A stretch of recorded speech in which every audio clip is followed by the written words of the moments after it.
कि पूरे 2 साल से ज्यादा जो मैं यहाँ गांव में चला, तो मेरे अपने दिमाग में जो एक घटना जिसने बिल्कुल झकझोर के रख दिया, एक बच्चा, जैसे हम लोग जब चलते थे तो शाम में टेंट सिटी टाइप ही आप कह सकते हैं कि टेंट लगाकर 200, 250, 300 लोग जितने हैं रुकने का एक सेटअप तो टेम्पररी बनाना ही पड़ता है हर शाम को।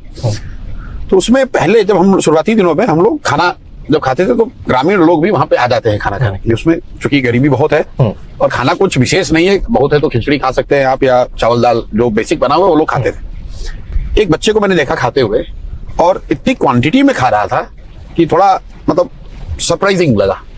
सरप्राइजिंग इस सेंस में कि आप सोचते हैं यार बहुत ज्यादा खा लेगा अगर आदमी तो बीमार पड़ जाएगा। तो मैंने उस बच्चे से पूछा, भाई कितना खा सकते हो?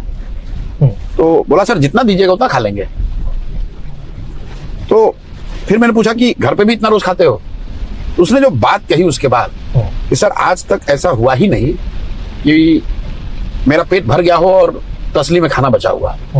ऐसा कोई दिन उसकी जिंदगी में नहीं हुआ जब उसने खाना खा लिया और खाना बचा हुआ, और खाना भी कोई डेलिकेसी नहीं, भात नॉर्मल चावल की बात हो रही है। मतलब इतना भी चावल नहीं है कि उसका मतलब उसको बच्चे को ये लगे कि मेरा पेट अब भर गया और फिर भी अभी चावल बचा हुआ है। मतलब उसका पेट उस हिसाब से कि चावल है कितना। ये इतनी बड़ी मतलब दिल को झकझोर देने वाली बात है कि मैं उससे उबर नहीं, मतलब कई बार उसको सोचता हूँ, 1-2 बार मैंने कहा भी लोगों को।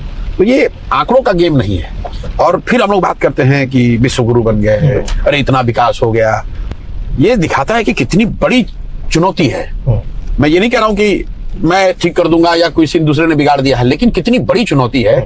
और व्हाट डज मैटर कि अगर आप इतने संवेदनहीन हैं कि आप ये रियलाइज भी नहीं कर रहे हैं कि there is a large chunk of people who are left behind. हमें ये भूलना नहीं चाहिए कि बहुत बड़ा वर्ग करीब करीब मेरा अपना अंदाजा है कि 600 से 700 बिलियन लोग, मतलब 60 से 70 करोड़ लोग हैं जो बिल्कुल अभी छूटे हुए हैं। और उनका जीवन, और उसको आप प्रोसेस देख लीजिए, जब सरकार कहती है कि 80 करोड़ लोगों को अनाज दे रहे हैं, अगर आपको हमको कोई लाकर जिस तरह का अनाज दिया जा रहा है कोई देगा तो कोई थोड़ी नहीं लेगा, लोग उसको ले रहे हैं।